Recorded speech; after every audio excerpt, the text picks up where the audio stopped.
Matagumpay na naisagawa ng ELJ Memorial Hospital ang programang Malasakit sa Kalusugan Bloodletting Activity na ginanap sa Barangay Daang Sarile, Cabanatuan City nitong June 5, 2025. Ayon kay Dr. Augusto Abeleda, Chief ng ELJ Memorial Hospital, ang mga dugong naipon mula sa aktibidad ay gagamitin para sa mga pasyenteng nangangailangan sa kanilang ospital. Nagkaroon tayo ng bloodletting. Paano kapag-stock tayo ng mga dugo? Mahalaga sa atin itong mag-stock ng dugo, no? Kasi hindi natin alam kung kailan tayo makakailangan. Lalo na sa mga emergency, no?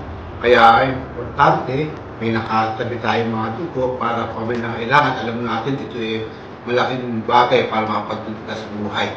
Every year or twice a year or 3 times a year, nag-bloodletting tayo para meron tayong available na dugo sa pangangailangan ng ating kapwa na bisihan. Ang nasabing aktibidad ay pinangasiwaan ng ELJ Laboratory Section at naging katuwang ang PJG Memorial Hospital, Kiwanis Club of Nueva Ecija Movers, Arcana Laboratories, at ang Philippine Dental Association Nueva Ecija Chapter sa pangunguna ng kanilang Pangulo na si Dr. Noel Badjola. Ayon kay Dr. Badjola, isang karangalan para sa kanilang asosasyon na makibahagi sa ganitong uri ng aktibidad na isinasagawa ng gobyerno. Isa pang malaking karangalan para sa mga dental na mabigyan ng pagkakataon upang makilahok sa mga proyekto na katulad nito na bloodletting.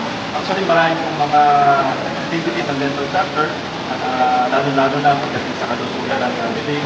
Pero pinukonsider po namin ang mga dental proyekto isang malaking bahagi ng ating pagtulong sa pamayanan. Nag-iisa rin sa gawain ng mga kinatawan mula sa Philippine National Police, Army Artillery Regiment at 84th Infantry Battalion ng 7th Infantry Division ng Philippine Army. Gayon din aktibong lumahok ang mga kawani ng ELJ Memorial Hospital at iba pang mga voluntaryo na pinasalamatan ni Dr. Abeleda.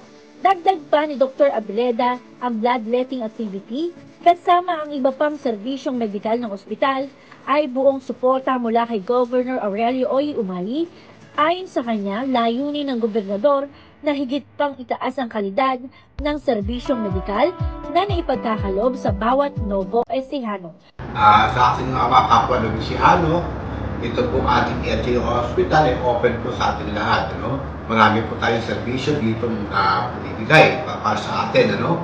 Yan ay utusan ng ating mahal na gobernador, Aurelio Umali, at ang Vice Governor Anthony Umali at Ma'am Chair Umali, na mapagbigay tayo ng magandang serbisyo. Kaya pinipilit po natin ma-upgrade ang mga kagamitan dito. Sabi ko nga, meron tayo CT scan, ultrasound, fully echo, may mga x-ray na tayo dyan at ibang mga examination sa dugo. No? Kaya sa ating mga kapwa na Ecijano, nangangailangan ng tulong medikal. Welcome po kayo dito sa ELJ para mapagservisyahan po namin kayo ng maganda. Para sa Balitang Nueva Ecija, Maureen Pagaraga nag-uulat. Para sa DWNE Teleradyo, ang inyong kakampi.